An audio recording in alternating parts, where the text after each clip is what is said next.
యుద్ధం కారణంగా వంట గ్యాస్ సంక్షోభం ఏర్పడిందన్నారు సిపిఐ సీనియర్ నేత నారాయణ. గ్యాస్ ఉందని ప్రధాని మోడీ అబద్ధాలు చెప్తున్నారంటూ ఫైర్ అయ్యారు. గ్యాస్ కోసం భారత్ను ఇరాన్ను అడుక్కుంటోందని తెలిపారు. యుద్ధం ఆపాలని ట్రంప్తో ఎందుకు మాట్లాడడం లేదంటూ మండిపడ్డారు. గ్యాస్ లేకపోవడంతో ఫ్రూట్స్ తిని బతుకుతున్నా అంటూ ఓ వీడియో విడుదల చేశారు నారాయణ. నో గ్యాస్ ల్యాండ్ వల్ల మా పరిస్థితి ఇట్లా ఉంది.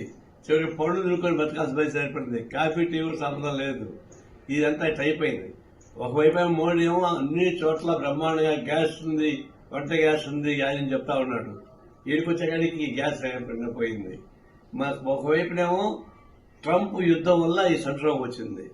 కానీ భారతదేశ విదేశాంగ మంత్రి ఇరాన్ పోయి ఆడుకుంటున్నాడు కానీ ట్రంప్ పోయి మాట్లాడడం లేదు. అంటే యుద్ధం చేసేవాడిని ఆపకుండా మన ఆయిల్ సప్లై చేసేవాడు దెబ్బతింటుంటే ఆయనకి పోయి అడుక్కుని యుద్ధం ఆపని చెప్తాంటే ఎట్లా ఇది అని ఇంత అన్యాయం పరిస్థితి భారతదేశం ఏర్పడిపోయి ట్రంప్ను కంట్రోల్ చేయకపోతా ఉంది. చివరికి మోడీని పూర్తి అబద్దాలు చెప్పి ప్రచారం చేస్తున్నాడు.